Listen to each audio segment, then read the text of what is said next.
अफगानिस्तान के पंजशीर से एक खबर आ रही है। तालिबान के खिलाफ लड़ाई में रेजिस्टेंस फ्रंट को बड़ा झटका लगा है। हमले में रेजिस्टेंस फ्रंट के प्रवक्ता फहीम दस्ती की मौत हो गई है। हमले में जनरल अब्दुल बदूद जारा की भी मौत हो गई है। फहीम दस्ती की मौत रेजिस्टेंस फ्रंट के लिए बड़ा झटका है, क्योंकि प्रवक्ता होने के साथ साथ वो अहमद मसूद के काफी करीबी माना जाता था। इस वक्त की बड़ी खबर है, पंजशीर में रेजिस्टेंस फ्रंट को बड़ा झटका लगा है। हमले में अहमद शाह मसूद के भतीजे बदूद की भी मौत हुई है और इसके साथ साथ रेजिस्टेंस फ्रंट के प्रवक्ता फहीम दस्ती की मौत हो गई है। ये बड़ा झटका है और तालिबान के लिए ये एक बड़ी उपलब्धि कही जा सकती है। यूपी के मुजफ्फरनगर में किसान नेता राकेश टिकैत ने भारत सरकार की तुलना तालिबान से की। एबीपी न्यूज से बातचीत में कहा, अफगानिस्तान में खुलेआम तालिबान है, देश में पर्दे के पीछे सरकारी तालिबान। राकेश टिकैत के बयान को वीएचपी प्रवक्ता विनोद बंसल ने आपत्तिजनक बताया। बोले, टिकैत का बयान उनकी तालिबानी मानसिकता को दर्शाता है।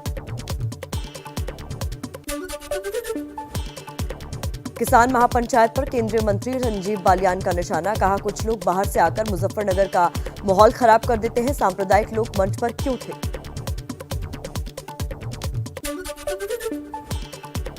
मुजफ्फरनगर के बढ़ाना में के बीजेपी विधायक उमेश मलिक का बयान। बोले, दुख की बात है कि 2013 के दंगों के बाद जिन लोगों का समाज से बहिष्कार हो गया था, वो पंचायत के मंच पर दिखे। आरोपों पर भारतीय किसान मजदूर संगठन के अध्यक्ष गुलाम मोहम्मद जौला का पलटवार। बोले, 2013 में बालियान और उमेश मलिक ने पैसे देकर दंगा कराया था। बालियान के गांव में बेकसूर लोगों की हत्या की गई। किसानों के मंच से राकेश टिकैत के सियासी बोल। कहा, मोदी, शाह और योगी बाहरी हैं, इन्हें यूपी से खदेड़ना होगा। राकेश टिकैत के बयान पर बीजेपी का पलटवार। कहा, मियां खलीफा, ग्रेटा थनबर्ग और रिहाना से समर्थन जुटाने वाले टिकैत मोदी, शाह और योगी को बाहरी बता रहे हैं। ये मानसिक दिवालियापन है। राकेश टिकैत के बयान पर बीजेपी किसान मोर्चा के राष्ट्रीय अध्यक्ष राजकुमार चाहर ने हमला बोला। कहा, पीएम मोदी और सीएम योगी भारत माता के सपूत हैं, उन्हें बाहरी बताना निंदनीय है। किसानों की महापंचायत पर बोले केंद्रीय मंत्री अनुराग ठाकुर, सरकार ने एक नहीं बल्कि 11 चरण में वरिष्ठ मंत्रियों के साथ बैठक करवाई। मोदी सरकार लगातार किसानों के हितों के लिए काम कर रही है। किसानों की महापंचायत पर बीजेपी सांसद वरुण गांधी का ट्वीट। लिखा, मुजफ्फरनगर में लाखों किसान जमा हुए हैं, वो हमारे अपने हैं, उनसे दोबारा सम्मानजनक तरीके से बातचीत शुरू करने की जरूरत है। किसान महापंचायत पर राहुल गांधी का ट्वीट। लिखा, गूंज रही है सत्य की पुकार, तुम्हें सुनना होगा अन्यायी सरकार।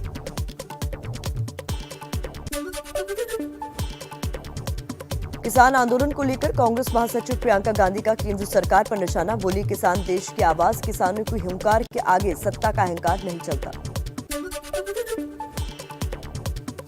यूपी में बीजेपी ने प्रबुद्ध सम्मेलन की शुरुआत की। वाराणसी में सीएम योगी आदित्यनाथ, अयोध्या में स्वतंत्र देव सिंह और कानपुर में डिप्टी सीएम केशव प्रसाद मौर्य ने जनसभा को संबोधित किया। वाराणसी में प्रबुद्ध सम्मेलन के दौरान सीएम योगी का अखिलेश सरकार पर इशारों में निशाना। कहा, यूपी में पहले उपद्रवी त्योहार में उपद्रव करते थे, अब सभी लोग शांति से त्योहार मनाते हैं।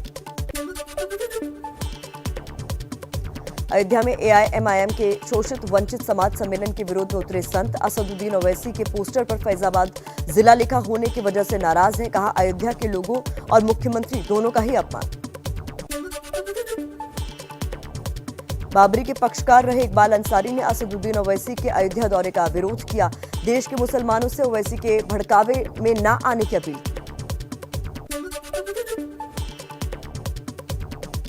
एआईएमआईएम के प्रवक्ता सैयद असीम वकार का बिना नाम लिए इकबाल अंसारी पर पलटवार। कहा, यहां आने के लिए पासपोर्ट लगता है क्या? यूपी के लोग बंगाल जाकर कह सकते हैं कि सरकार हटाओ, लेकिन ओवैसी साहब यहां नहीं आ सकते। तो चलिए कुछ और खबरें देख लेते हैं फटाफट अंदाज में। छत्तीसगढ़ के सीएम भूपेश बघेल के पिता नंद कुमार बघेल के खिलाफ रायपुर में एफआईआर दर्ज। गिरफ्तार करने लखनऊ पहुंची पुलिस। यूपी में ब्राह्मणों के खिलाफ आपत्तिजनक बयान देने का आरोप। सीएम भूपेश बघेल का बयान। कहा, कानून से ऊपर कोई नहीं, चाहे वो मेरे 86 साल के पिता ही क्यों ना हो, उनके खिलाफ कानूनी कार्रवाई होगी। मध्य प्रदेश में बीजेपी और संघ के विचारकों के पाठ पढ़ेंगे एमबीबीएस के छात्र। कांग्रेस ने कहा पाठ्यक्रम का भगवाकरण हो रहा है। कांग्रेस आज राज्यपाल को सौंपेगी ज्ञापन। बंगाल में उपचुनाव के लिए टीएमसी ने उम्मीदवारों का ऐलान किया। ममता बनर्जी भवानीपुर सीट से लड़ेंगी चुनाव। 30 सितंबर को वोटिंग, 3 अक्टूबर को आएंगे नतीजे। बिहार के पूर्व सीएम लालू यादव के परिवार में फूट। बड़े बेटे तेज प्रताप यादव ने छात्र जनशक्ति परिषद के नाम से बनाया अपना संगठन। बीजेपी बोली परिवार में न्याय नहीं कर सके लालू। एनसीपी चीफ शरद पवार का मोदी सरकार पर बड़ा आरोप। कहा विपक्ष को दबाने के लिए ईडी का इस्तेमाल कर रही है केंद्र सरकार। ऐसा पहले कभी नहीं हुआ जैसे अब हो रहा है। कोयला घोटाले को लेकर ममता बनर्जी के भतीजे अभिषेक बनर्जी ने आज ईडी की पूछताछ। अभिषेक बोले अगर ईडी आरोप सच साबित कर दे तो फांसी लगा लूंगा, हर तरह की जांच के लिए तैयार। बंगाल विधानसभा में विपक्ष के नेता शुभेंदु अधिकारी को आज सीआईडी ने किया तलब। सिक्योरिटी गार्ड की मौत के मामले में पूछताछ के लिए बुलाया। मनी लॉन्ड्रिंग केस में आईसीआईसीआई बैंक के पूर्व सीईओ चंदा कोचर और उनके पति दीपक कोचर समेत दूसरे लोगों के खिलाफ आज आरोप तय। ईडी की विशेष कोर्ट में सुनवाई।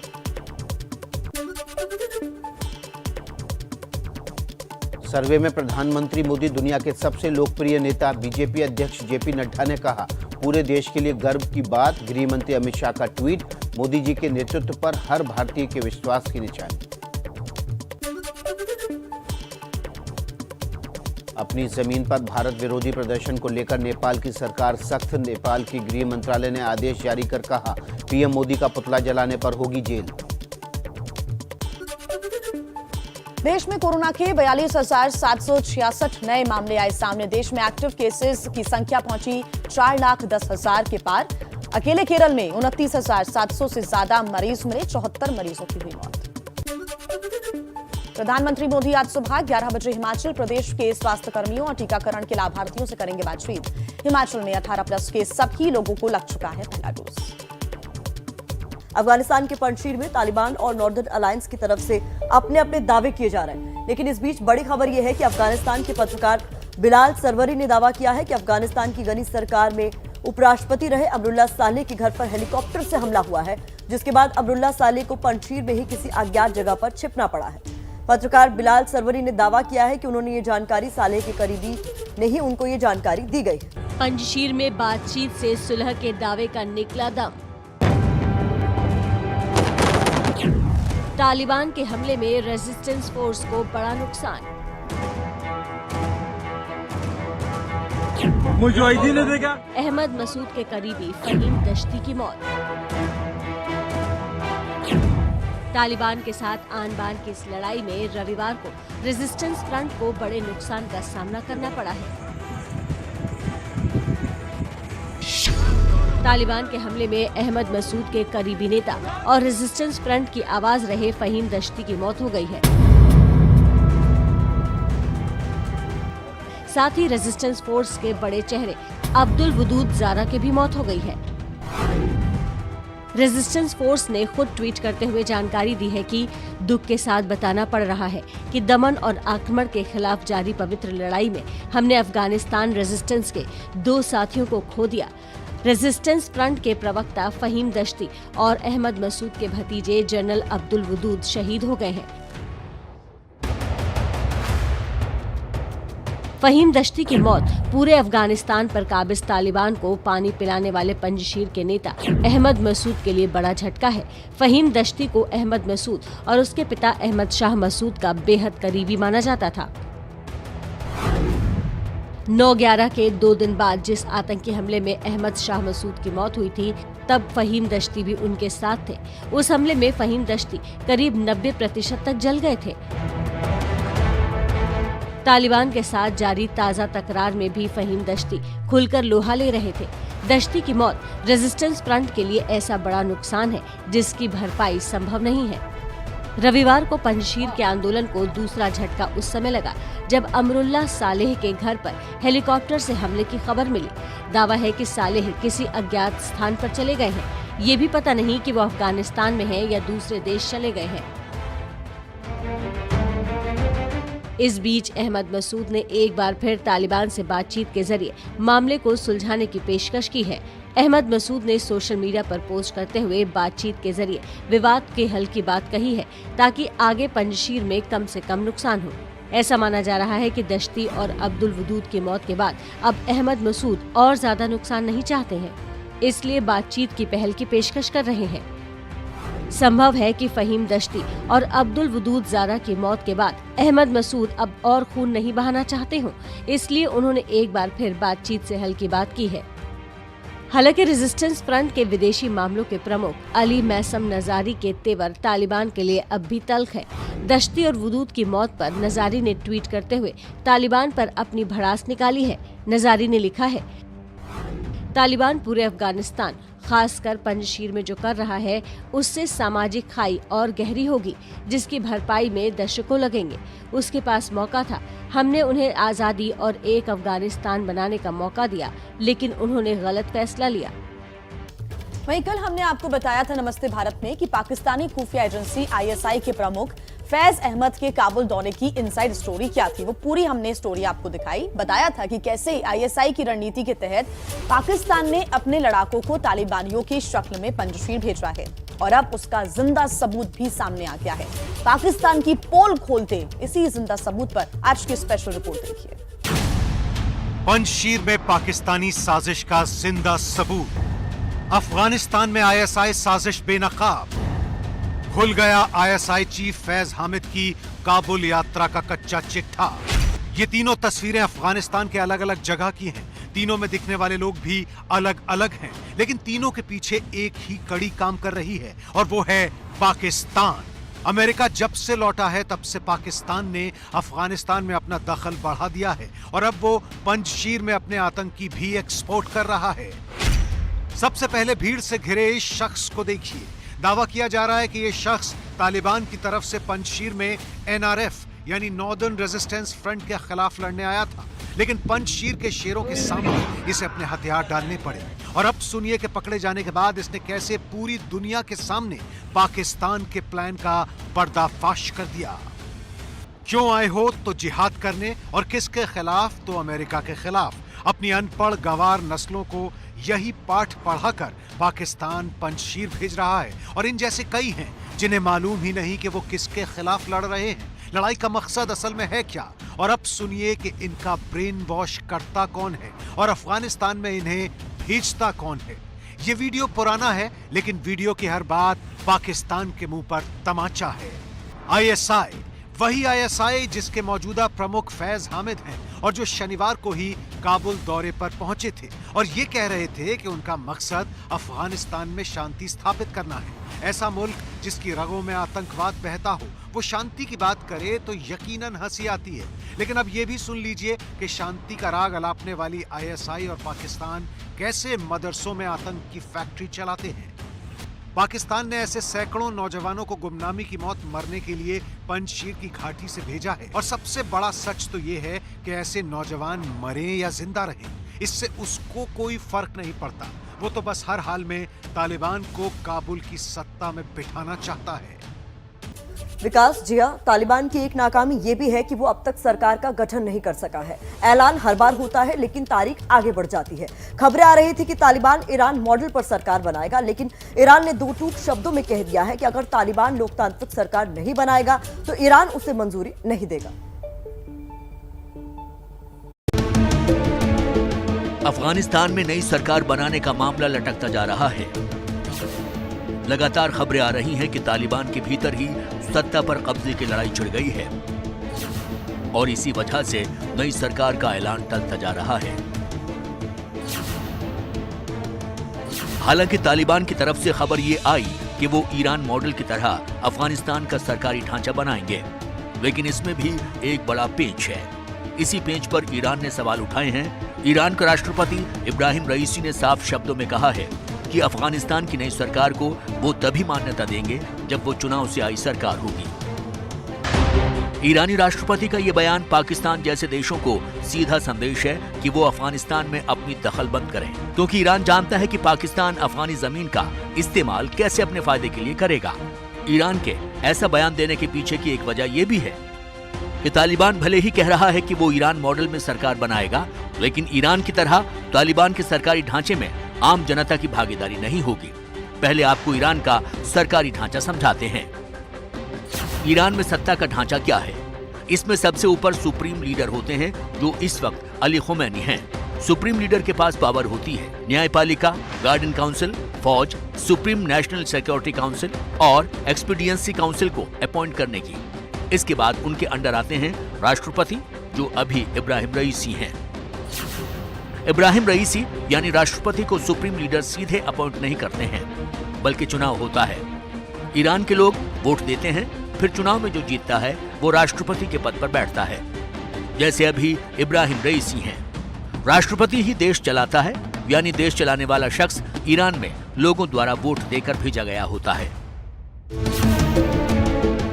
लेकिन अफगानिस्तान में तालिबान ऐसा नहीं करना चाहता। अफगानिस्तान में वो अपने हिसाब से राज करना चाहता है। वो वहां के लोगों को ताकत नहीं देना चाहता, उन्हें दबा कर रखना चाहता है। अगर आप तालिबान की सत्ता का ढांचा देखेंगे तो आपको फर्क साफ पता चल जाएगा। तालिबान में सत्ता का प्रस्तावित ढांचा ईरान की तर्ज पर, इसमें सबसे ऊपर सुप्रीम लीडर होगा। सुप्रीम लीडर के नीचे 12 मुस्लिम विद्वानों का सूरा होगा। सुप्रीम लीडर ही एक राष्ट्रपति चुनेगा, साथ ही मंत्रियों की एक परिषद होगी। यानी देखा जाए तो ईरान की तर्ज पर तालिबान अफगानिस्तान में सरकार का ढांचा तो बनाएगा, लेकिन सबसे बड़ा फर्क ये होगा कि तालिबान किसी भी तरह का चुनाव नहीं कराएगा, क्योंकि अगर उसने चुनाव कराए तो लोकतंत्र के हिसाब से जनता सबसे ऊपर हो जाएगी, जो उसे मंजूर नहीं है। इसीलिए सरकार का सारा कंट्रोल तालिबान अपने पास रखना चाहता है, जिससे जनता हमेशा उसके कब्जे में रहे और कोई भी उनके खिलाफ आवाज न उठा पाए।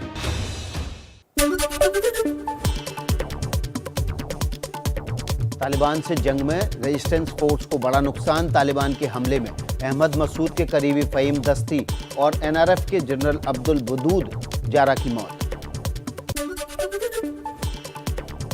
पंजशीर के आंदोलन को एक और झटका। अफगानिस्तान के पूर्व उपराष्ट्रपति अमरुल्लाह सालेह के घर पर हेलीकॉप्टर से हमला। सूत्रों के मुताबिक सालेह को किसी अज्ञात स्थान पर जाना पड़ा है। तालिबानी नेता अहमदुल्लाह वासिक का दावा, पंजशीर अफगानिस्तान का एक प्रांत है और जल्द ही नई सरकार के कब्जे में आएगा। एनआरएफ से बातचीत फेल होने के बाद सैन्य कार्रवाई के अलावा कोई दूसरा विकल्प नहीं है। रेजिस्टेंस फ्रंट के नेता अहमद मसूद ने एक बार फिर तालिबान से बातचीत की पेशकश की। कहा, एनआरएफ शांतिपूर्ण तरीके से विवाद के हल के लिए तैयार है, ताकि आगे पंजशीर में कम से कम नुकसान। एनआरएफ का दावा, पाकिस्तानी ड्रोन से पंजशीर में हमला जारी। पंजशीर के जमीनी हालात से परिचित है पाकिस्तानी स्पेशल फोर्स। अफगानिस्तान में पाक की साजिश के खुलासे पर भड़का पाकिस्तान। पाकिस्तानी मंत्री फवाद चौधरी ने कहा, भारतीय मीडिया अफगानिस्तान पर इतना ध्यान क्यों दे रही है।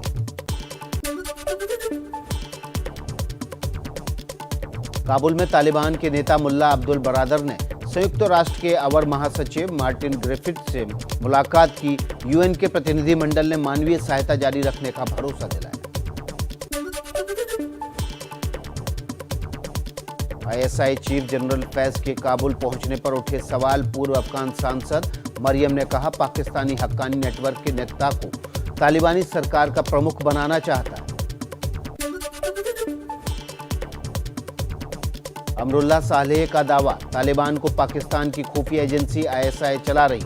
तालिबानी प्रवक्ता को हर घंटे पाकिस्तानी दूतावास से निर्देश मिल रहे।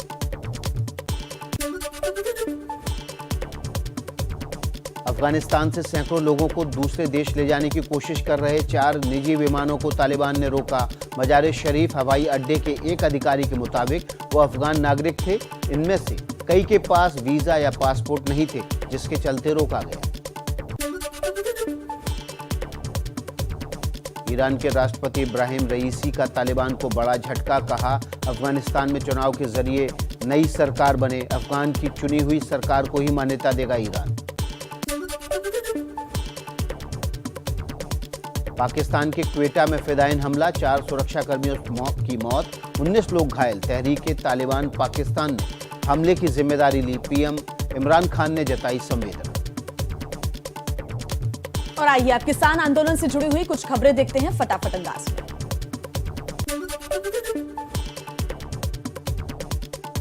उत्तर प्रदेश के मुजफ्फरनगर में किसान नेता राकेश टिकैत ने भारत सरकार की तुलना तालिबान से की। एबीपी न्यूज से बातचीत करते हुए कहा, अफगानिस्तान में खुलेआम तालिबान है, देश में पर्दे के पीछे सरकारी तालिबान है। राकेश टिकैत के बयान को वीएचपी प्रवक्ता विनोद बंसल ने आपत्तिजनक बताया। बोले, टिकैत का बयान उनकी तालिबानी मानसिकता को दर्शाता है। अफगानिस्तान से लोग जान बचाकर भाग रहे हैं, जबकि भारत में उन्हें कुछ भी कहने और करने की आजादी है। किसान महापंचायत पर केंद्रीय मंत्री संजय बालियान का निशाना, कहा कुछ लोग बाहर से आकर मुजफ्फरनगर का माहौल खराब कर देते हैं, सांप्रदायिक लोग मंच पर क्यों थे। मुजफ्फरनगर के बुढ़ाना के बीजेपी विधायक उमेश मलिक का बयान, बोले दुख की बात है कि 2013 के दंगों के बाद जिन लोगों का समाज से बहिष्कार हो गया था वो पंचायत के मंच पर दिख रहे थे। आरोपों पर भारतीय किसान मजदूर संगठन के अध्यक्ष गुलाम मोहम्मद जौला का पलटवार, बोले 2013 में बालियान और उमेश मलिक ने पैसे देकर दंगा कराया था। बालियान के गांव में बेकसूर लोगों की हत्या की गई। किसानों के मंच से राकेश टिकैत के सियासी बोल, कहा मोदी, शाह और योगी बाहरी हैं, इन्हें यूपी से खदेड़ना होगा। राकेश टिकैत के बयान पर बीजेपी का पलटवार, कहा मियां खलीफा, ग्रेटा थनबर्ग और रेहाना से समर्थन जुटाने वाले टिकैत मोदी, शाह और योगी को बाहरी बता रहे हैं, ये मानसिक दिवालियापन है। राकेश टिकैत के बयान पर बीजेपी किसान मोर्चा के राष्ट्रीय अध्यक्ष राजकुमार चाहर ने हमला बोला, कहा पीएम मोदी और सीएम योगी भारत माता के सपूत हैं, उन्हें बाहरी बताना निंदनीय है। किसानों की महापंचायत पर बोले केंद्रीय मंत्री अनुराग ठाकुर, सरकार ने 1 नहीं बल्कि 11 चरण में वरिष्ठ मंत्रियों के साथ बैठक करवाई। मोदी सरकार लगातार किसानों के हितों के लिए काम कर रही है। किसानों की महापंचायत पर बीजेपी सांसद वरुण गांधी का ट्वीट, लिखा मुजफ्फरनगर में लाखों किसान जमा हुए हैं, वो हमारे अपने हैं, उनसे दोबारा सम्मानजनक तरीके के साथ बातचीत शुरू करने की जरूरत है। किसान महापंचायत पर राहुल गांधी का ट्वीट, लिखा गूंज रही है सत्य की पुकार, तुम्हें सुनना होगा अन्यायी सरकार। किसान आंदोलन को लेकर कांग्रेस महासचिव प्रियंका गांधी का केंद्र सरकार पर निशाना, बोले किसान देश की आवाज, किसानों की हुंकार के आगे सत्ता का अहंकार नहीं चलता। चलिए रुक कर लेते हैं राजनीति की कुछ अहम खबरों का।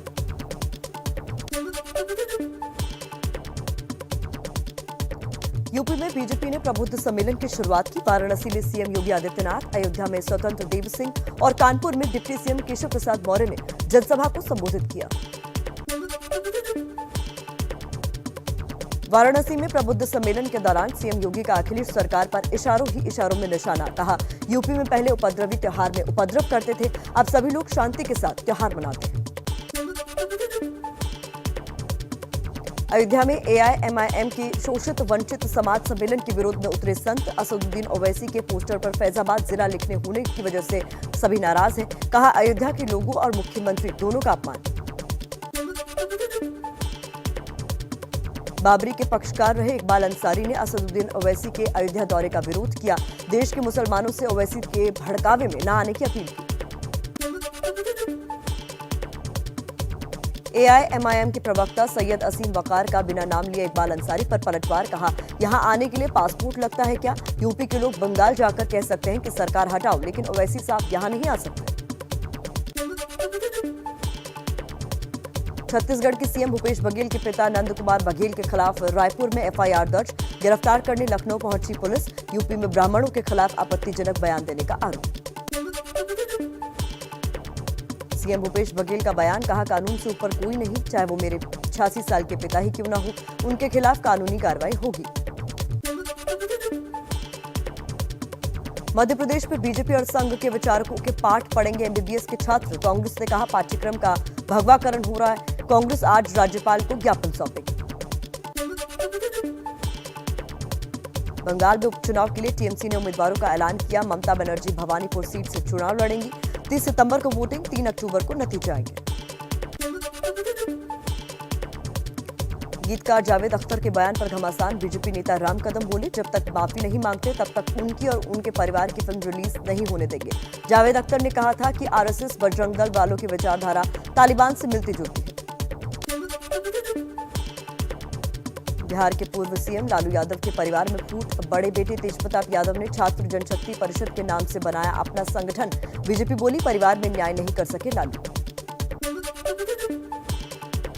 एनसीपी चीफ शरद पवार का मोदी सरकार पर बड़ा आरोप। कहा, विपक्ष को दबाने के लिए ईडी का इस्तेमाल कर रही है केंद्र सरकार।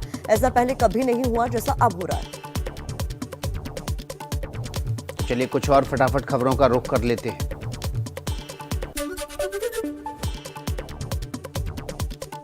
कोयला घोटाले को लेकर ममता बनर्जी के भतीजे अभिषेक बनर्जी ने आज ईडी पूछताछ करेगी। अभिषेक बोले, अगर ईडी आरोप सच साबित कर दे तो फांसी लगा लूंगा, हर तरह की जांच के लिए तैयार। बंगाल विधानसभा में विपक्ष के नेता शुभेंदु अधिकारी को आज सीआईडी ने किया तलब। सिक्योरिटी गार्ड की मौत के मामले में पूछताछ के लिए बुलाया।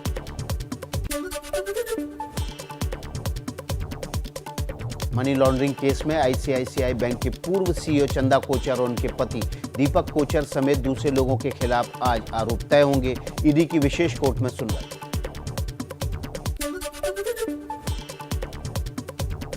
सर्वे में प्रधानमंत्री मोदी दुनिया के सबसे लोकप्रिय नेता। बीजेपी अध्यक्ष जेपी नड्डा ने कहा, पूरे देश के लिए गर्व की बात।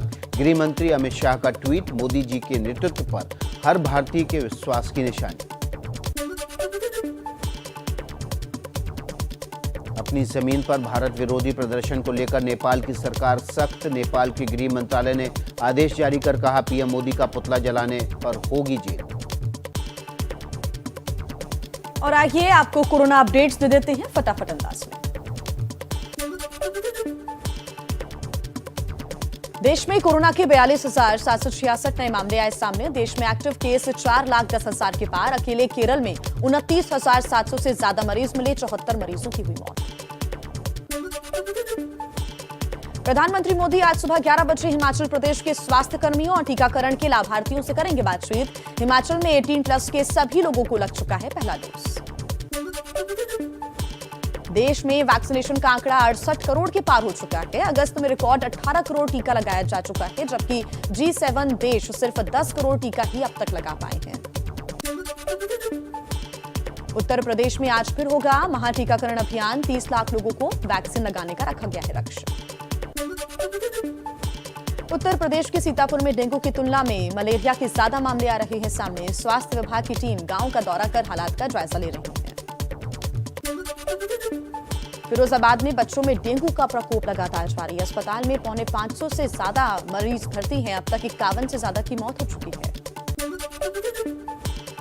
यूपी के हापुड़ में वायरल बुखार का बढ़ रहा है कहर। सरकारी अस्पताल के बाहर मरीजों की लंबी कतारें देखने को मिली। गांव-गांव जाकर जांच कर रही है स्वास्थ्य विभाग की टीम। एटा जिले में डेंगू और मलेरिया के बढ़ते मामलों को लेकर अलर्ट पर स्वास्थ्य विभाग। आशा आंगनबाड़ी और आशा संगिनी के जरिए घर जाकर बुखार पीड़ितों का हो रहा है सर्वे। जालौन में लखनऊ से पहुंचे नोडल अधिकारी और डीएम ने कई इलाकों का दौरा किया। डेंगू की रोकथाम में जुटी स्वास्थ्य विभाग की टीम। डीएम ने जल जमाव वाली जगहों पर दवा के छिड़काव के निर्देश भी दिए हैं। कोरोना के खौफ से अभी यूपी बाहर पूरी तरह निकला नहीं था कि अब डेंगू और वायरल फीवर ने चिंता बढ़ा दी है। यूपी में डेंगू के मरीजों की तादाद बढ़ रही है। वहीं अब धीरे धीरे कई जिले वायरल और डेंगू की चपेट में आते जा रहे हैं। देखिए डेंगू की जानलेवा डंक पर हमारी ये खास रिपोर्ट।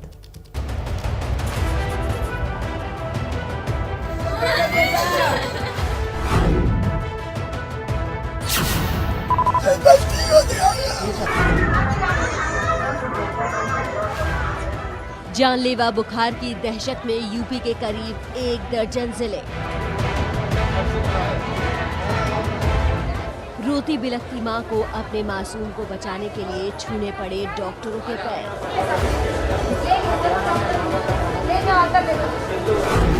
यूपी में अचानक बढ़ी मरीजों की संख्या तो अस्पताल हुए फुल और स्वास्थ्य व्यवस्था फिर से झेल रही है चुनौती।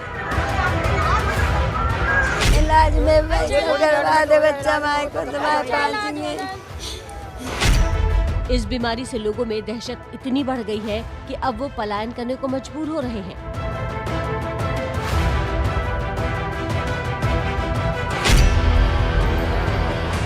फिरोजाबाद में इस अनजान बीमारी ने सबसे ज्यादा प्रकोप मचाया, जो अब देखते ही देखते कई जिलों में फैलने लगी है। एटा में भी लगातार डेंगू के मरीज सामने आ रहे हैं। वहीं मथुरा में कई मरीजों में डेंगू की पुष्टि हो चुकी है। फिरोजाबाद में फैले डेंगू बुखार और वायरल के प्रकोप की पड़ताल में जहां केंद्र सरकार और प्रदेश सरकार की टीमें जुटी हैं। फिरोजाबाद में 100 बेड के अस्पताल में सारे बेड फुल हैं। फिरोजाबाद मेडिकल कॉलेज में इस समय 475 मरीज भर्ती हैं। सरकारी आंकड़ों के मुताबिक फिरोजाबाद में 50 से 51 लोगों की मौत इस बीमारी से हो चुकी है। 50 से 51 डेथ हो गई हैं और बाकी आप देख रहे हैं कि पहले से कंट्रोल होता जा रहा है। भाई आप लोगों के सहयोग से, जनता के सहयोग से, प्रशासन सहयोग से और जन जागृति पैदा होगी फिरोजाबाद में, और इसको हम और बढ़ाना चाहते हैं कि लोग आएँ और हमें सहयोग करें, जिससे कि हम अपने सभी जनता को सेवा कर सकें। फिरोजाबाद में इस मुसीबत से लोगों में इतनी दहशत बढ़ गई है कि वो अपने बच्चों को बुखार से बचाने के लिए दूर रिश्तेदारों के पास भेज रहे हैं। यही हाल मथुरा का भी है, जहां इस बीमारी से अकेले कोह गांव में पिछले 15 दिनों के अंदर 11 बच्चे काल के मुंह में समा गए। यहां हर दिन करीब 1 दर्जन नए मामले सामने आ रहे हैं। कोह गांव में करीब 400 मकान हैं और कुल 3500 लोग यहां रहते हैं। इनमें से 400 लोग इस समय बीमार हैं। करीब 150 लोग ऐसे हैं जो अलग अलग अस्पतालों में भर्ती हैं। ये पूरा गांव एक तरीके से दहशत के साए में है। यहाँ आप देख सकते हैं कि संचारी रोग नियंत्रण के उपाय भी लिखे हैं, यानी जो वेक्टर बॉर्न डिजीज होती हैं उनसे बचने का उपाय लिखा है। ये इसलिए ज़रूरत पड़ रही है क्योंकि इस गांव में करीब 11 मौतें अब तक हो चुकी हैं। इस गांव में मातम का माहौल है। हर तरफ रोते बिलखते परिवार नजर आ रहे हैं। घरों में ताले लगे हैं। खाली सड़कें बता रही हैं कि गांव के लोग इस बीमारी की दहशत से पलायन कर चुके हैं।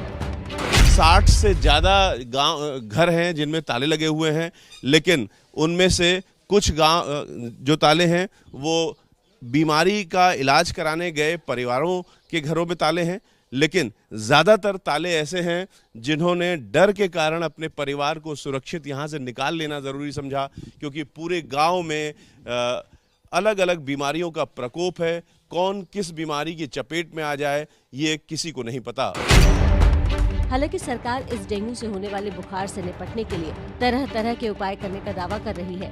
सीएम योगी आदित्यनाथ ने हर जिले में नोडल अधिकारी भेजने के आदेश दिए हैं, जो गांव-गांव, गली मोहल्ले में जाकर स्वास्थ्य सेवाओं का जायजा लेंगे। जालौन जिले में गांव में डेंगू की रोकथाम के लिए खुली जगहों पर एंटी लार्वा सर्वे के छिड़काव करने के निर्देश दिए गए हैं। एटा में आंगनबाड़ी कार्यकर्ताओं के माध्यम से घर घर जाकर मरीजों का सर्वे कराया जा रहा है। तो वहीं सीतापुर में भी स्वास्थ्य विभाग की टीमें अलर्ट पर हैं। वैसे तो इस बुखार को कई नाम दिया जा रहा है। कोई इसे दिमागी बुखार कह रहा है, कोई डेंगू, मलेरिया या वायरल बुखार, लेकिन इस रहस्यमय बुखार ने कई जानें ले ली हैं। इसलिए बीमारी के इलाज से बेहतर है बीमार होने से बचना। इसलिए लोगों को ये सुनिश्चित करना पड़ेगा कि उनके आसपास गंदगी न फैले या पानी का जमाव न हो, जिससे इस जानलेवा बीमारी को रोका जा सके। तो देखिए, उत्तर प्रदेश के मथुरा और फिरोजाबाद में जो हालात हैं वो काफ़ी गंभीर बने हुए हैं, और इसलिए इस पूरी खबर पर हम ग्राउंड जीरो से जानकारी लेने के लिए हमारे सहयोगी रणवीर का रुख कर लेते हैं। रणवीर, फिलहाल जो स्थिति बनी हुई है डेंगू और अजीब तरह के बुखार से, अभी के क्या हालात हैं? देखिए विकास, फिरोजाबाद, मथुरा, आगरा, मैनपुरी से लेकर कानपुर तक ये बीमारी फैली हुई है और दर्जन भर जिलों में फिलहाल इसका प्रकोप दिखाई दे रहा है। लेकिन इसमें सबसे बड़ा जो मामला अगर दिखाई दिया तो वो फिरोजाबाद में, इसीलिए वहां के जिला प्रशासन ने कूलर पे पानी भरने तक पे बैन लगा दिया, ये मान के कि डेंगू है। इस बीच में केंद्र सरकार की एक टीम आई थी परसों शनिवार को फिरोजाबाद, जिसमें 5 सदस्य थे। उन्होंने एक जांच की है और उस जांच की रिपोर्ट आज आने वाली है। उत्तर प्रदेश सरकार की तैयारियों की बात करें तो यूपी सरकार ने हर जिले में एक नोडल अधिकारी बिठाया है। उसकी जिम्मेदारी है कि पूरे जिले में किस तरह से बंदोबस्त किए जाएं, वो वहां पे बैठ के, जिले में ही बैठ के इंतजाम करे। इसके अलावा जो कोरोना की थर्ड वेव कही जाती है, जिसका कहा जाता है कि बच्चों पर असर होगा, उस थर्ड वेव को देखते हुए हर जिले में नीकू और पीकू वार्ड्स बनाए गए थे बच्चों के लिए, यानी पीडियाट्रिक आईसीयू और नियोनेटल आईसीयू। तो ये जो नियोनेटल आईसीयू और पीडियाट्रिक आईसीयू हैं, ये पूरी तरीके से तैयार रहे, थर्ड वेव मान करके तैयार रहे, इस तरह के बंदोबस्त किए जा रहे हैं, लगभग हर जिले में तैयार हो चुके हैं। स्वास्थ्य मंत्री, मुख्यमंत्री इसका पूरा जायजा ले रहे हैं हर जिले का, लेकिन जो इम्पैक्ट बढ़ता जा रहा है, कहा जा रहा है कि ये डेंगू के अलावा स्क्रब टाइफस हो सकता है, यानी कि बैक्टीरिया से होने वाली एक बीमारी हो सकती है, और इसी के लिए जो सैंपल्स हैं वो अलग अलग लैब्स में भेजे गए हैं और उसकी पड़ताल की जा रही है। एक बार ये सैंपल पता चल जाए तो ये क्लियर हो जाएगा कि सिर्फ ये डेंगू है, सिंपल या स्क्रब टाइफस है, और उस हिसाब से फिर सरकार तैयारी आगे करेगी। दूसरा, कोशिश ये की जा रही है कि लोगों तक जागरूकता फैलाई जाए, क्योंकि अगर डेंगू है तो वो ठहरे हुए पानी में लगता है, और अगर ये स्क्रब टाइफस है तो ये जो झाड़ झंखाड़ पेड़ पौधे होते हैं उसके नीचे पैदा होने वाला एक बैक्टीरिया है जो हमारे शरीर के संपर्क में आता है। तो ऐसे में सबसे बड़ी जागरूकता लोगों के बीच फैलाने की है। तो सरकार ये कोशिश कर रही है कि जो भी ऐसे लोग हैं जो गांव में रहते हैं, जो ठहरे हुए पानी पे व्यवस्था नहीं कर पाते, उन तक एक संदेश जाए, और संदेश जाने से जागरूकता से इस बीमारी पर नियंत्रण पाया जाए। बिल्कुल रणधीर, बहुत धन्यवाद आपका तमाम जानकारी के लिए। तो प्रतिमा विकास, जागरूकता होना बहुत जरूरी है। अगर थोड़े से भी लक्षण दिखते हैं तो ये बहुत जरूरी है लोगों के लिए कि वो चिकित्सक के पास पहुंचे, डॉक्टर के पास पहुंचे और इस बीमारी को डायग्नोस जल्द से जल्द कराएं। बाढ़ से जारी बर्बादी के बीच एक ऐसी तस्वीर भी लेकिन सामने आई है जो आपकी सुबह को प्रेरणा से भर देगी। देखिए,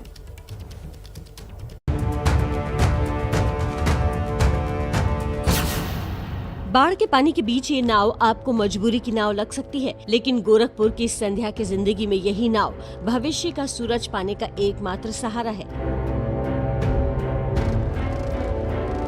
राप्ती नदी के बीच स्कूल ड्रेस पहने नाव लेकर स्कूल जाती ये बच्ची संध्या सहानी है। संध्या गोरखपुर के दशड़ी बहरामपुर की रहने वाली है। 11वीं कक्षा में पढ़ने वाली संध्या के पास स्मार्टफोन न होने की वजह से वो कोरोना काल में ऑनलाइन क्लास नहीं कर पा रही थी, लेकिन जैसे ही कोरोना के बाद स्कूल खुले, संध्या के गांव में बाढ़ ने दस्तक दे दी। संध्या और स्कूल की दूरी फिर बढ़ गई, लेकिन इस बार संध्या ने इस दूरी को अपने जज्बे और साहस से कम कर दिखाया और खुद नाव चलाकर स्कूल जाने लगी। स्कूल जाना था इसलिए क्योंकि उस समय लॉकडाउन की वजह से मैं स्कूल नहीं जा पा रही थी। मेरा पेपर आने वाला है। मैं सोची अगर जो स्कूल नहीं जाऊंगी तो कुछ जो पढ़ाया जाएगा वो मुझे पता नहीं चलेगा, प्रोजेक्ट मिलेगा वो भी नहीं पता चलेगा, तो मैं कैसे कंप्लीट करूंगी। जैसे सारा काम नाव से होता है वैसे हम स्कूल भी नाव से ही जाते हैं। डर तो हल्का फुल्का लगता है, पर थोड़ा बचपन से देखते चले आए हैं ना, इसलिए थोड़ा नहीं वो है उतना। पिछले 9 दिन से पानी भरे होने की वजह से संध्या का परिवार घर की छत पर रहने को मजबूर है। संध्या का सपना है कि वो भविष्य में रेलवे में काम कर सके, ताकि जिस तरह उसको रास्तों की कमी से परेशान होना पड़ता है, इस तरह किसी और को परेशान न होना पड़े। बस यही है कि रेलवे में जॉब करना चाहते हैं। स्कूल जाने की जिद में खुद नाव चलाने का संध्या का वीडियो वायरल होने के बाद कांग्रेस सांसद राहुल गांधी और सोनू सूद ने संध्या से फोन पर बात कर आर्थिक मदद का आश्वासन दिया। यूपी के गोरखपुर में संध्या के गांव की तरह ही और भी कई गांव राप्ती नदी का प्रकोप झेल रहे हैं। करीब दर्जन भर से ज्यादा गांव बाढ़ का हाहाकारी सितम झेल रहे हैं। गोरखपुर के झंगड़ा इलाके में उपधौली गांव में एनडीआरएफ की टीम ने 25 लोगों को रेस्क्यू कर सुरक्षित निकाला। बाढ़ प्रभावित इलाकों में लोगों को राहत सामग्री पहुंचाने के लिए सरकार ने भी अपनी कोशिशें तेज कर दी है। सीएम योगी आदित्यनाथ बीते 2 दिन से लगातार बाढ़ प्रभावित इलाकों का हवाई सर्वेक्षण कर जरूरतमंद लोगों में राहत सामग्री बांट रहे हैं, लेकिन बाढ़ का दर्द कम होने की जगह बढ़ता ही जा रहा है। गोंडा में सरयू नदी खतरे के निशान से 4 सेंटीमीटर ऊपर बह रही है। बाढ़ ने ऐसा सितम बरपाया कि गांव के गांव टापू में तब्दील हो गए और सड़कों पर नाव चलाने की मजबूरी आ गई। बाढ़ का दर्द हर साल यूपी और बिहार के लोगों के लिए साल भर की कमाई को पानी पानी कर जाता है और कई जिंदगियां बर्बाद हो जाती हैं। लेकिन इस दर्द का इलाज न सरकार के पास है, न ही प्रशासन के पास। आखिर कब इस बाढ़ के विभीषिका से उन्हें मुक्ति मिलेगी? चलिए, उत्तर प्रदेश में बाढ़ और डेंगू का कहर तो आपने देखा। देश में कोरोना का कहर भी एक बार फिर से बढ़ने लगा है। देश में क्या है कोरोना की स्थिति, बता रही प्रतिमा। चलिए तो टच स्क्रीन के जरिए समझते हैं कि देश में कोरोना एक बार फिर क्यों लोगों के लिए चिंता का विषय बनता जा रहा है, क्योंकि कोरोना के मामले एक बार फिर से तेजी से बढ़ रहे हैं। तो पिछले महीने 15 अगस्त से हर 5 दिन के बाद के आंकड़े हम आपके लिए लेकर आए हैं। ये डेटा आपको ये समझाने के लिए बहुत है कि क्यों हमें सावधान होने की जरूरत है और लापरवाही को छोड़ना होगा। तो 15 अगस्त की बात करें तो आंकड़े थे कोरोना के 25,166। इसके बाद 5 दिन बाद यानी 20 अगस्त को ये बढ़कर हो गए 34,457। 25 अगस्त यानी 5 दिन बाद ये बढ़कर हो गए 37,593। 30 अगस्त को ये और बढ़ गए और हो गए 42,909। और 5 सितंबर की बात करें तो ये 42,766 है। यानी कुल मिलाकर ये जो ग्राफ आपको इसमें दिखाई दे रहा है ग्राफिक्स में, ये लगातार बढ़ रहा है। ये कोरोना के केसेस बता रहा है कि एक बार फिर से बढ़ने शुरू हो गए। इसलिए बहुत जरूरी है कि हम लापरवाही बिल्कुल ना करें, मास्क लगाएं और अपना वैक्सीनेशन जरूर करवाएं। तो एक बार फिर कोरोना के किस प्रकार से मामले बढ़ रहे हैं बताया प्रतिमा ने। बहुत जरूरी है कि आप भी लापरवाही ना बरतें और तमाम गाइडलाइंस का पालन करें। छत्तीसगढ़ में मच्छरों से होने वाली बीमारियों से लोगों को खास अंदाज में जागरूक भी किया जा रहा है। आप भी देखिए।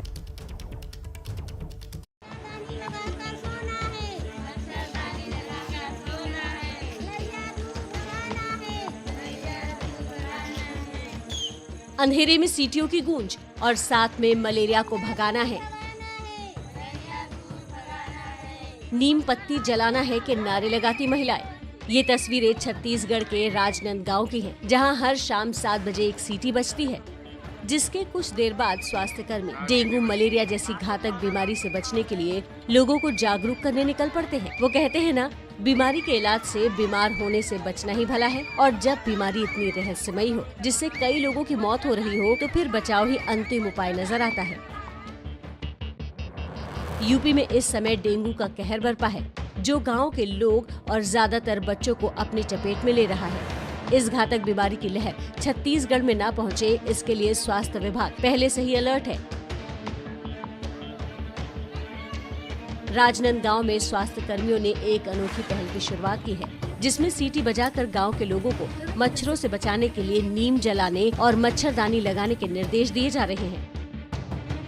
कि शाम के समय, रात के समय जब सोने का समय होता है, उस समय वो लोग गाँव में सीटी बजाती हैं और सीटी बजा के लोगों को इस बात के लिए जागरूक करती हैं कि वो मलेरिया, डेंगू या अन्य जो कीड़े मकोड़े हो सकते हैं उससे बचने के लिए, मच्छरों से विशेष तौर पे बचने के लिए मच्छरदानी का उपयोग करें। और इसका व्यापक असर भी दिख रहा है और लोग मच्छरदानी लगाने लगे हैं। और इसी तरह राजनांदगांव के जिले सीमावर्ती मध्य प्रदेश व महाराष्ट्र के गांव में साझा मलेरिया अभियान चलाया जा रहा है, जिसमें स्वास्थ्य कर्मी नदी नाले को पार कर दूर दराज के गांव में जांच के लिए निकलते हैं, ताकि लोगों को पूरी तरह स्वास्थ्य संबंधी मदद मिल सके। नॉर्दर्न अलायंस के मुखिया अमरुल्लाह सालेह की अगुवाई में लड़ रही नेशनल रेजिस्टेंस फ्रंट का दावा। पाकिस्तानी वायुसेना पंजशीर में तालिबानियों के साथ लड़ रही है। ड्रोन और स्मार्ट बम से पंजशीर पर हमला। तालिबान से जंग में रेजिस्टेंस फ्रंट को बड़ा नुकसान। तालिबान के हमले में मसूद के करीबी फहीम दश्ती और NRF के जनरल अब्दुल वदूद जारा की भी मौत। पंजशीर के आंदोलन को एक और बड़ा झटका। अफगानिस्तान के पूर्व उपराष्ट्रपति अमरुल्लाह सालेह के घर पर हेलीकॉप्टर से हमला। सूत्रों के हवाले से खबर, सालेह को किसी अज्ञात स्थान पर छिपना पड़ा है। अमरुल्लाह सालेह का दावा, तालिबान को पाकिस्तान की खुफिया एजेंसी ISI चला रही है। तालिबानी प्रवक्ता को हर घंटे पाकिस्तानी दूतावास से निर्देश मिल रहे हैं। ISI चीफ जनरल फैज के काबुल पहुंचने पर उठे सवाल। पूर्व अफगान सांसद मरियम ने कहा, पाकिस्तान हक्कानी नेटवर्क के नेता को तालिबानी सरकार का प्रमुख बनाना चाहता है। काबुल में तालिबान के नेता मुल्ला अब्दुल्ला बरादर ने संयुक्त राष्ट्र के अवर महासचिव मार्टिन ग्रिफिथ से मुलाकात की। UN की प्रतिनिधिमंडल ने मानवीय सहायता जारी रखने का भरोसा दिलाया।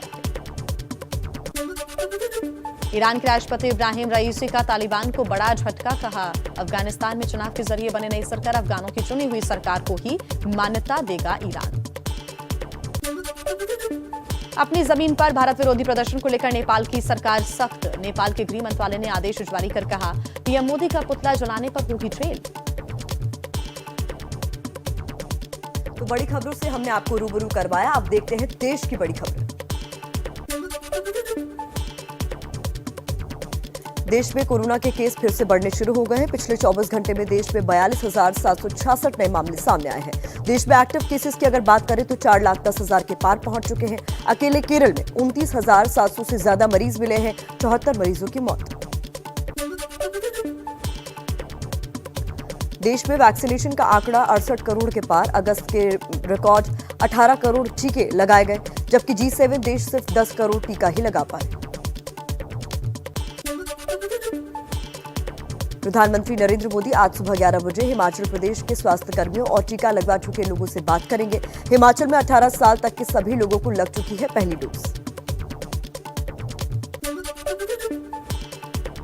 कोयला घोटाले को लेकर ममता बनर्जी के भतीजे अभिषेक बनर्जी से आज ईडी की पूछताछ। अभिषेक बोले, अगर ईडी आरोप सच साबित कर दे तो फांसी लगा लूंगा, हर तरह की जांच के लिए तैयार। मनी लॉन्ड्रिंग केस में आईसीआईसीआई बैंक की पूर्व सीईओ चंदा कोचर और उनके पति समेत दूसरे लोगों के खिलाफ आज आरोप तय होंगे। ईडी की विशेष कोर्ट में सुनवाई।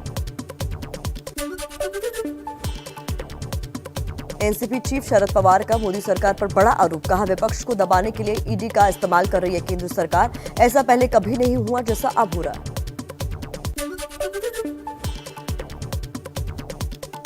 एक सर्वे में प्रधानमंत्री मोदी दुनिया के सबसे लोकप्रिय नेता। बीजेपी अध्यक्ष जेपी नड्डा ने कहा, पूरे देश के लिए गर्व की बात। गृह मंत्री अमित शाह का ट्वीट, मोदी जी के नेतृत्व पर हर भारतीय के विश्वास की निशानी।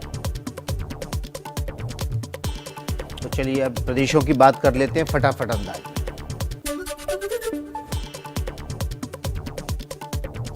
यूपी के मुजफ्फरनगर में किसान नेता राकेश टिकैत ने केंद्र सरकार की तुलना तालिबान से की। एबीपी न्यूज से बातचीत में कहा, अफगानिस्तान में खुलेआम तालिबान है, देश में पर्दे के पीछे सरकारी तालिबान।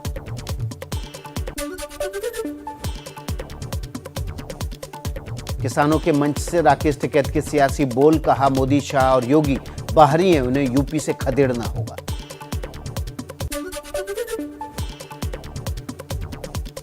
राकेश टिकैत के बयान पर बीजेपी का पलटवार। कहा, मियां खलीफा, ग्रेटा थनबर्ग और रेहाना से समर्थन जुटाने वाले टिकैत मोदी, शाह और योगी को बाहरी बता रहे हैं। ये मानसिक दिवालियापन है।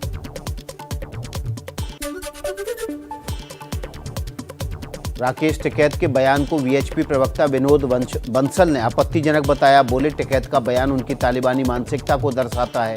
अफगानिस्तान से लोग जान बचाकर भाग रहे हैं, जबकि भारत में उन्हें कुछ भी कहने और करने की आजादी है। किसान महापंचायत पर केंद्रीय मंत्री संजीव बालियान का निशाना। कहा, कुछ लोग बाहर से आकर मुजफ्फरनगर का माहौल खराब कर देते हैं। सांप्रदायिक लोग मंच पर क्यों हैं?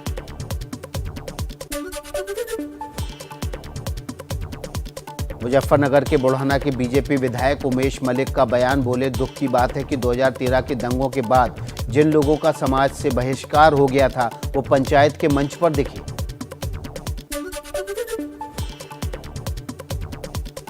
आरोपों पर भारतीय किसान मजदूर संगठन के अध्यक्ष गुलाम मोहम्मद जोला का पलटवार। बोले, 2013 में बालियान और उमेश मलिक ने पैसे देकर दंगा कराया था। बालियान के गांव में बेकसूर लोगों की हत्या की गई। राकेश टिकैत के बयान पर बीजेपी किसान मोर्चा के राष्ट्रीय अध्यक्ष राजकुमार चाहर ने हमला बोला। कहा, पीएम मोदी और सीएम योगी भारत माता के सपूत हैं, उन्हें बाहरी बताना निंदनीय है। किसानों की महापंचायत पर बोले केंद्रीय मंत्री अनुराग ठाकुर, सरकार ने एक नहीं बल्कि 11 चरण में वरिष्ठ मंत्रियों के साथ बैठक करवाई। मोदी सरकार लगातार किसानों के हितों के लिए काम कर रही है। किसानों की महापंचायत पर बीजेपी सांसद वरुण गांधी का ट्वीट। लिखा, मुजफ्फरनगर में लाखों किसान जमा हुए हैं, वे हमारे अपने हैं, उनसे दोबारा सम्मानजनक तरीके से बातचीत शुरू करने की जरूरत है। किसान महापंचायत पर राहुल गांधी का ट्वीट। लिखा, गूंज रही है सत्य की पुकार, तुम्हें सुनना होगा अन्यायी सरकार। किसान आंदोलन को लेकर कांग्रेस महासचिव प्रियंका गांधी का केंद्र सरकार पर निशाना। बोली, किसान देश की आवाज, किसानों की हुंकार के आगे सत्ता का अहंकार नहीं चलेगा। पूर्व राज्यपाल और कांग्रेस नेता अजीज कुरैशी के खिलाफ रामपुर के थाने में केस दर्ज। दो समुदाय के बीच नफरत और दंगा भड़काने की साजिश का आरोप। रामपुर में आजम खान के परिवार से मिलने पहुंचे थे कुरैशी। और आइए उत्तर प्रदेश की ही कुछ और खबरें देख लेते हैं। चुनावों को लेकर बीजेपी ने भी कमर कस ली है। यूपी में बीजेपी ने प्रबुद्ध सम्मेलन की शुरुआत की है। वाराणसी में सीएम योगी आदित्यनाथ, अयोध्या में स्वतंत्र देव सिंह और कानपुर में डिप्टी सीएम केशव प्रसाद मौर्य ने जनसभा को संबोधित किया। वाराणसी में प्रबुद्ध सम्मेलन के दौरान सीएम योगी का अखिलेश सरकार पर इशारों में निशाना। कहा, उत्तर प्रदेश में पहले उपद्रवी त्योहारों में उपद्रव करते थे, अब सभी लोग शांति से त्योहार मनाते हैं। अयोध्या में एआईएमआईएम के शोषित वंचित समाज सम्मेलन के विरोध में उतरे संत असदुद्दीन ओवैसी के पोस्टर पर फैजाबाद जिला लिखा होने की वजह से नाराज हैं। कहा, अयोध्या के लोगों और मुख्यमंत्री दोनों का अपमान। बाबरी के पक्षकार रहे इकबाल अंसारी ने असदुद्दीन ओवैसी के अयोध्या दौरे का विरोध किया है। देश के मुसलमानों से ओवैसी के भड़कावे में न आने की अपील की है। एआईएमआईएम के प्रवक्ता सैयद असीम वकार का बिना नाम लिए इकबाल अंसारी पर पलटवार। कहा, यहां आने के लिए पासपोर्ट लगता है क्या? उत्तर प्रदेश के लोग बंगाल जाकर कह सकते हैं कि सरकार हटाओ, लेकिन ओवैसी साहब यहां नहीं आ सकते। यूपी में आज फिर होगा महाटीकाकरण अभियान। 30 लाख लोगों को वैक्सीन लगाने का रखा गया है लक्ष्य। यूपी के सीतापुर में डेंगू की तुलना में मलेरिया के ज्यादा मामले आ रहे हैं सामने। स्वास्थ्य विभाग की टीम गांव का दौरा कर हालात का ले रही है जायजा। फिरोजाबाद में बच्चों में डेंगू का प्रकोप है जारी। अस्पतालों में 450 से ज्यादा मरीज भर्ती। अब तक 51 से ज्यादा मौतें। यूपी के हापुड़ में वायरल बुखार का बढ़ रहा है कहर। सरकारी अस्पताल के बाहर मरीजों की लंबी कतारें दिखी। गांव-गांव जाकर जांच कर रही है स्वास्थ्य विभाग की टीम। एटा जिले में डेंगू और मलेरिया के बढ़ते मामलों को लेकर अलर्ट पर स्वास्थ्य विभाग। आशा आंगनबाड़ी और आशा संगिनी के जरिए घर घर जाकर बुखार पीड़ितों की हो रही है जांच। जालौन में लखनऊ से पहुंचे नोडल अधिकारी और डीएम ने कई इलाकों का दौरा किया। डेंगू की रोकथाम में जुटी स्वास्थ्य विभाग की टीम। डीएम ने जल जमाव वाली जगहों पर दवा के छिड़काव के निर्देश दिए हैं। और अब बंगाल बिहार की खबरों का रुख कर लेते हैं। शुरुआत बिहार की सियासी खबरों से।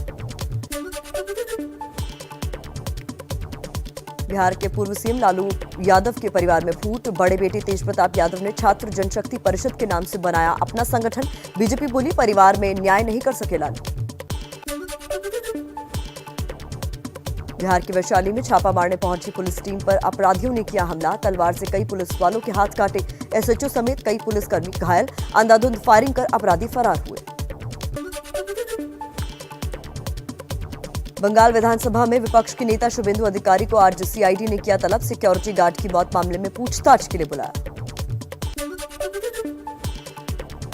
बंगाल में उपचुनाव के लिए टीएमसी ने उम्मीदवारों का ऐलान किया। ममता बनर्जी भवानीपुर सीट से लड़ेंगी चुनाव। 30 सितंबर को वोटिंग, 3 अक्टूबर को आएंगे नतीजे। चलिए अब देख लेते हैं कुछ और खबरें फटाफट अंदाज में।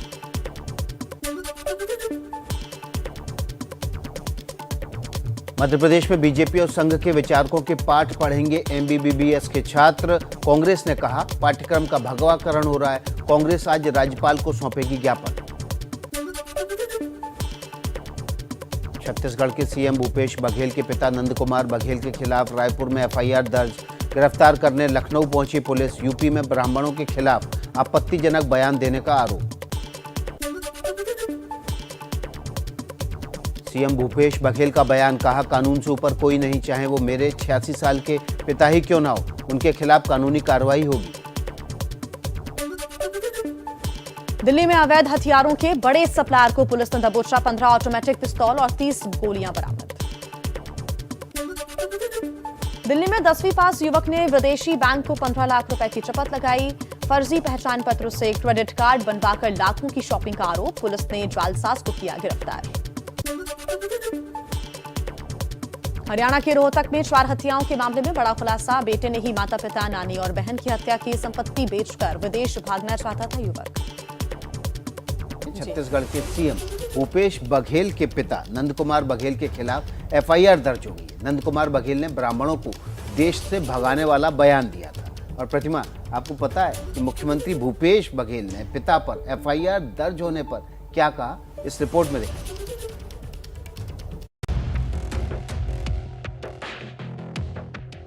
छत्तीसगढ़ के मुख्यमंत्री भूपेश बघेल के सामने अजीबोगरीब स्थिति पैदा हो गई है। वजह है उन्हें खुद अपने पिता के खिलाफ कार्रवाई का निर्देश देना पड़ रहा है।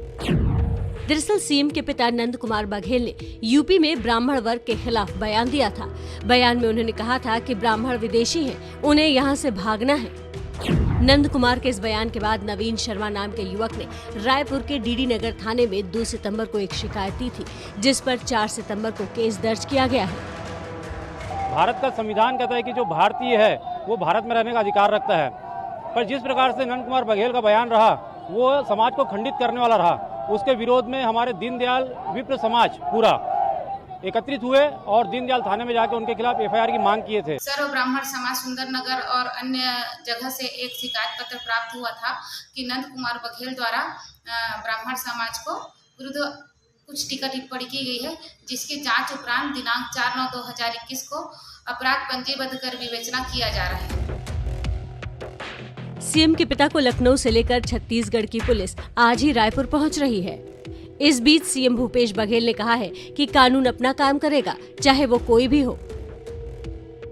पिताजी के होने के नाते पूरा सम्मान, लेकिन मुख्यमंत्री के रूप में मेरी जिम्मेदारी है कि समाज में विभिन्न वर्ग के लोगों के बीच में समरसता भाईचारे बना रहना चाहिए, लेकिन कानूनी कार्रवाई उनके खिलाफ होगी। यूपी में अगले साल चुनाव होने हैं और इससे पहले ब्राह्मणों को लेकर आए इस बयान को लेकर लोग इसके पीछे भी किसी राजनीतिक मंशा के कयास लगाने लगे हैं। किसान नेता राकेश टिकैत ने भारत सरकार की तुलना तालिबान से की और एबीपी न्यूज से बातचीत में अफगानिस्तान में खुलेआम तालिबान है ये कहा है, जबकि देश में पर्दे के पीछे तालिबान है। बीजेपी ने इस पर भी कड़ी प्रतिक्रिया दी है।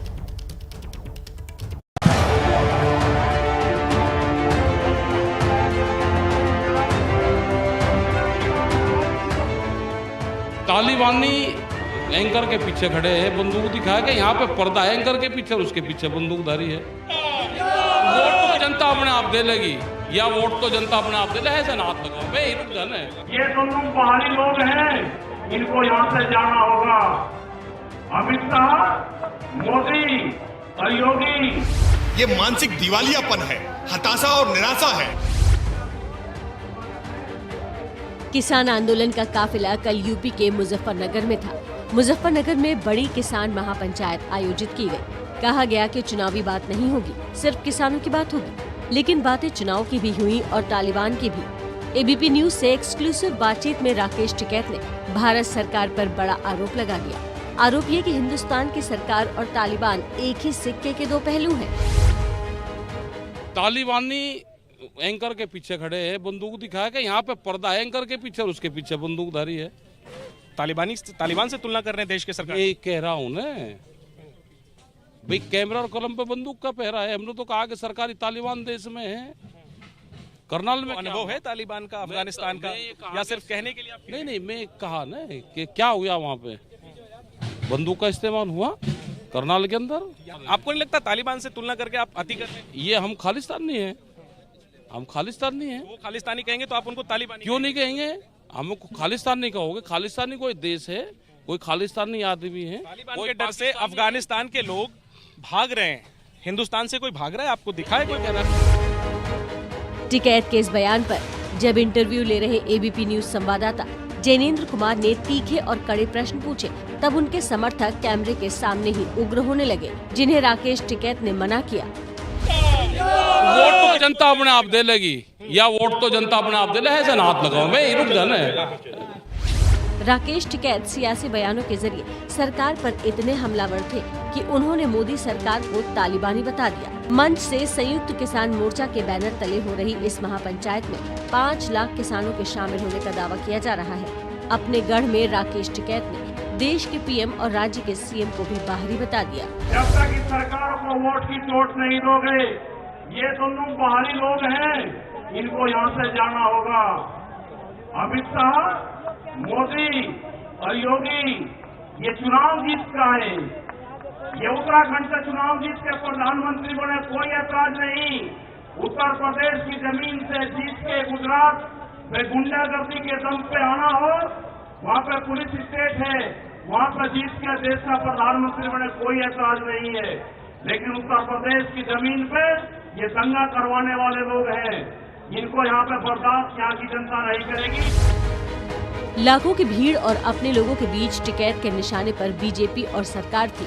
मंच भले ही राजनीतिक न होने की बात आयोजकों की तरफ से की जा रही हो, लेकिन लाउडस्पीकर से बातें पूरी तरह से राजनीतिक थी।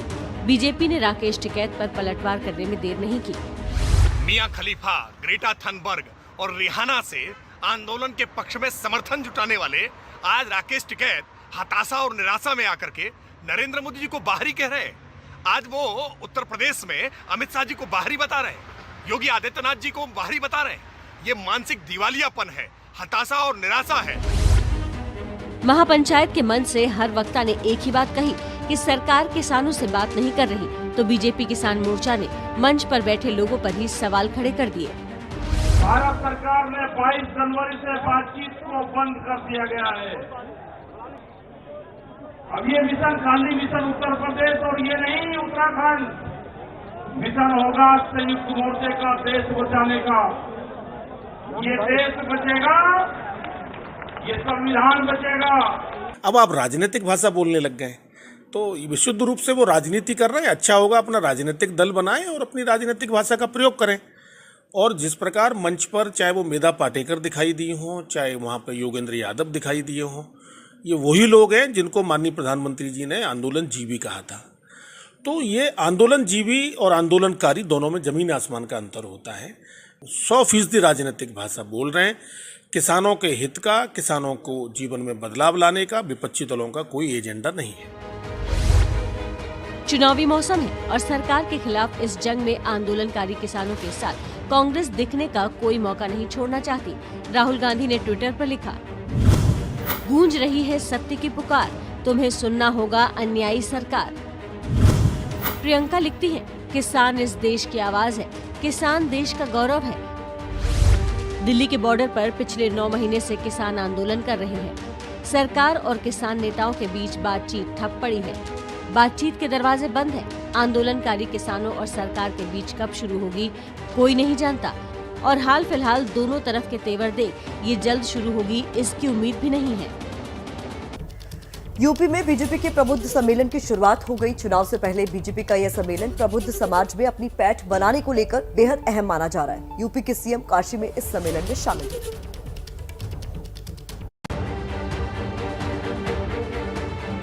यूपी के शहर शहर में प्रबुद्ध सम्मेलन की शुरुआत हो गई है। चुनाव से पहले हो रहे इस सम्मेलन में योगी ने शांति त्योहार मनाने के लिए अपनी सरकार की पीठ थपथपाई और पहले की सरकारों पर हमला बोला। आज देश के अंदर उत्तर प्रदेश की कानून व्यवस्था को लोग सबसे अच्छा मानते हैं। आखिर ये वही प्रदेश था 4.5 वर्ष पहले जहां हर तीसरे दिन एक बड़ा दंगा होता था।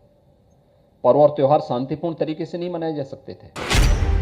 योगी ने काशी में राम मंदिर के निर्माण कार्य का जिक्र करके राज्य के हिंदू वोट बैंक से सीधा संवाद भी किया। एक नेतृत्व वह था आजादी के तत्काल बाद जिसने सोमनाथ मंदिर के कार्य के शुभारंभ का विरोध किया था, और एक नेतृत्व आज है अयोध्या में राम मंदिर के निर्माण कार्य के लिए प्रत्यक्ष रूप से उपस्थित होकर के 5 सदी के इस इंतजार को दूर करके गौरव की अनुभूति कर रहा हो। बीजेपी 6 से 20 सितंबर तक राज्य की सभी 403 विधानसभा क्षेत्रों में प्रबुद्ध वर्ग सम्मेलन आयोजित करेगी। सीएम योगी काशी में थे तो बीजेपी के पूर्व प्रभारी राधा मोहन सिंह ने प्रयागराज से इस सम्मेलन की शुरुआत की। बीजेपी के एजेंडे में अयोध्या टॉप पर है और इसलिए बीजेपी के प्रदेश अध्यक्ष स्वतंत्र देव सिंह ने अयोध्या में प्रबुद्ध सम्मेलन की शुरुआत की। अयोध्या हम लोग बार बार आते हैं क्योंकि शक्ति मिलती है और ये शक्ति गरीबों के काम आवे। इसके अलावा यूपी के कई शहरों में राज्य और केंद्रीय नेतृत्व के कई बड़े चेहरों ने इन प्रबुद्ध सम्मेलन में हिस्सा लिया। वैसे अयोध्या पर नजर सिर्फ बीजेपी की ही नहीं, बल्कि इस चुनाव में हर पार्टी अयोध्या को ही आगे रखकर चुनाव लड़ना चाहती है। पहले बीएसपी ने अयोध्या से प्रबुद्ध समाज सम्मेलन की शुरुआत की थी और हिंदू वोट बैंक को साधने की कोशिश की थी। अयोध्या में ओवैसी भी आने वाले हैं। 7 सितंबर को अयोध्या में असदुद्दीन ओवैसी भी शोषित वंचित समाज सम्मेलन आयोजित करने वाले हैं। इसको लेकर अयोध्या में विवाद हो गया है। संत समाज उनके पोस्टर में फैजाबाद लिखे होने से नाराज है, तो कभी बाबरी मस्जिद में मुख्य पक्षकार रहे इकबाल अंसारी ने मुखर होकर असदुद्दीन ओवैसी के अयोध्या दौरे का विरोध किया है। ओवैसी जी की भाषा आप देख लीजिए, उन्होंने इस अयोध्या जिले को कहा फैजाबाद में कार्यक्रम। आप फैजाबाद क्यों कर रहे हो भाई? जब सरकारी अभिलेख में अयोध्या जिले का नाम दर्ज हो गया तब आपके पोस्टर पर क्यों फटा फैजाबाद का नाम? ओवैसी साहब को जो है अयोध्या पसंद नहीं आई इसलिए उनको जो है फैजाबाद लिख दिया गया। फैजाबाद लिखने की उनको बिल्कुल ज़रूरत नहीं थी।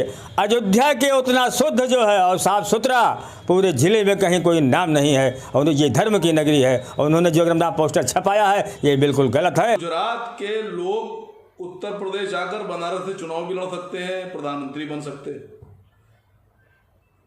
कोई एतराज नहीं। उत्तराखंड के लोग उत्तर प्रदेश में आके मुख्यमंत्री बन सकते हैं, लेकिन हैदराबाद से ओवैसी साहब यहाँ नहीं आ सकते। उनके हिसाब से, उन बेचारे के हिसाब से हैदराबाद से अगर ओवैसी साहब यहाँ आते हैं तो गुनाह अजीम हो रहा है। साफ है, इस चुनाव में सबकी निगाहें अयोध्या के हिंदू मुस्लिम वोट के ध्रुवीकरण पर है। बीजेपी प्रबुद्ध सम्मेलन कर हिंदू वोटों को अपने पाले मिलाने की कोशिश कर रही है, तो ओवैसी की AIMIM की निगाहें मुस्लिम वोटों पर टिकी है। आज पश्चिम बंगाल की मुख्यमंत्री ममता बनर्जी के सांसद भतीजे अभिषेक बनर्जी ईडी के सामने पेश होने वाले। अभिषेक बनर्जी ने कहा है कि अगर भ्रष्टाचार का कोई भी आरोप सिद्ध हो गया तो वे खुद को फांसी पर लटका देंगे। टीएमसी में ममता के उत्तराधिकारी कहे जाने वाले अभिषेक बनर्जी दिल्ली में हैं। दिल्ली में अभिषेक बनर्जी को ईडी के सामने पेश होना है। ईडी ने ये मुकदमा सीबीआई के नवंबर 2020 में की गई FIR के आधार पर किया है। सीबीआई का आरोप है कि आसनसोल के आसपास ईस्टर्न कोलफील्ड की कुछ खदानों से करोड़ों रुपए के कोयले की चोरी की गई है। इस मामले में अनूप मांझी उर्फ लाला को मुख्य संदिग्ध बताया जा रहा है। अभिषेक बनर्जी ने दिल्ली रवाना होने से पहले खुद को पाक साफ बताया और जांच में सहयोग देने की बात कही। আমি আজও আমার অবস্থানে অনড়। আমি প্রকাশ্যে জনসভা থেকে বলেছিলাম যে আমার বিরুদ্ধে যদি কোনো প্রমাণ কোনো কেন্দ্রীয় সংস্থা জনসমক্ষে আনতে পারে তাহলে আমার বিরুদ্ধে ইডি সিবিআই লাগানোর দরকার নেই। কোনো লেনদেন যদি প্রমাণ করতে পারে বা জনসমক্ষে আনুক তাহলে আমার পিছনে ইডি সিবি লাগাতে হবে না। আমাকে ফাঁসির মঞ্চ করে আমাকে বলুন, আমি মৃত্যুবরণ করতে রাজি আছি। আমি আজও একই কথা বলছি। इससे पहले 1 सितंबर को अभिषेक की पत्नी रुजिरा को ईडी के सामने पेश होना था, लेकिन उन्होंने कोविड का हवाला देते हुए दिल्ली में ईडी के सामने पेश होने में असमर्थता जताई थी। हालांकि सीबीआई ने कोयला चोरी के मामले में फरवरी में रुजिरा से उनके आवास पर पूछताछ की थी। ममता बनर्जी का कहना है कि केंद्र सरकार विधानसभा हार का बदला ले रही है और अभिषेक के खिलाफ केंद्रीय एजेंसियों का इस्तेमाल कर रही है। यही बात अभिषेक भी बोल रहे हैं। হেরে গেছে রাজনৈতিকভাবে মোকাবিলা না করতে পেরে তৃণমূল কংগ্রেসের সাথে এখন প্রতিহিংসা পরায়ণ রাজনীতিতে নেমেছে। बीजेपी इन आरोपों से लगातार इनकार कर रही है, लेकिन सियासी पारा अभी और हाई होगा। दोनों तरफ से आरोप प्रत्यारोप लगेंगे। अब देखना यह है कि आज ईडी के सामने अभिषेक से क्या सवाल पूछे जाते हैं और इस पर अभिषेक क्या जवाब देते हैं।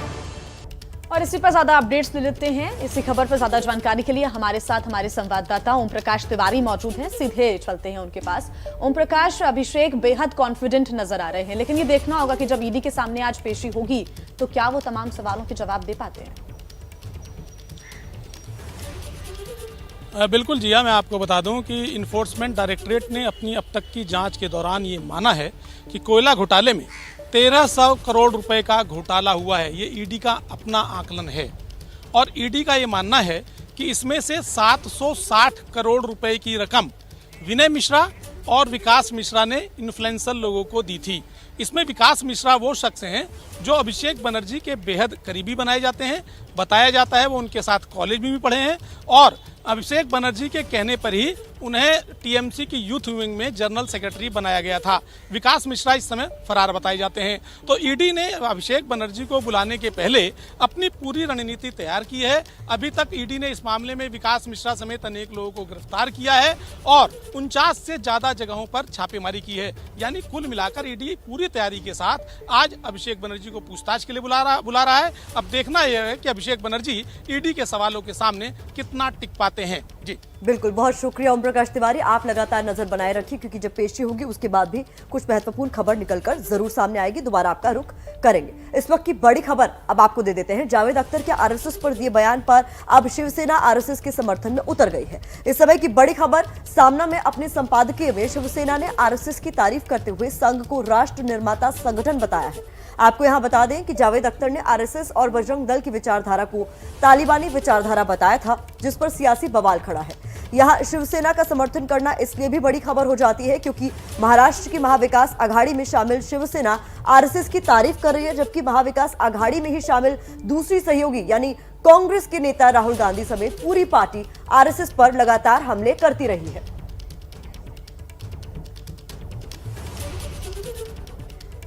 तो देखिए, एक तरफ शिवसेना जहां इस विवाद में आरएसएस के समर्थन में आती दिख रही है, वहीं महाराष्ट्र सरकार में उसके साझीदार कांग्रेस ने जावेद अख्तर का साथ दिया। कांग्रेस नेता तारिक अनवर ने कहा कि जावेद अख्तर का बयान ठीक है। जावेद अख्तर जी ने जो कहा वो बिल्कुल सही बात कही है और शायद इसीलिए इन लोगों को चोट पहुंची है। अगर ये हकीकत नहीं होता तो इस पर इतनी ज़बरदस्त प्रतिक्रिया नहीं आती। और बिल्कुल उन्होंने सही कहा कि वहाँ वो इस्लामिक स्टेट बनाना चाहते हैं तालिबान, और हिंदुस्तान में ये जो भारतीय जनता पार्टी है वो हिंदू राष्ट्र बनाने की बात करते हैं। तो हर दिन की तरह आपके हमारे पसंदीदा सेगमेंट आज के कार्टून का वक्त हो गया। इरफान जी का भी रुख कर लेते हैं। उन्होंने कार्टून जो बनाया बड़ा दिलचस्प है। इरफान जी, आज का आपका कार्टून जो महापंचायत किसानों की, उसमें वरुण गांधी का जो कमेंट था उसी पर आधारित है। ये एकदम सही कहा आपने। बीजेपी के minister in waiting Varun Gandhi के सब्र का बांध लगता है अब टूट चुका है। उन्होंने मन बना लिया है कि अपने इस खाली समय को वो किसानों के लिए लगाएं।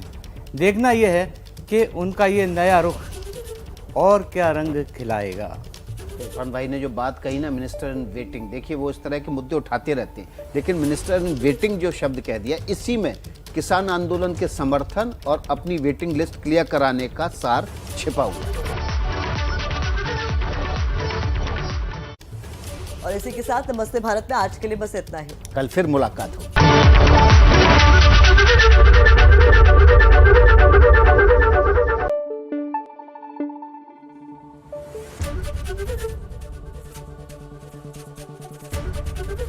एबीपी न्यूज आपको रखे आगे।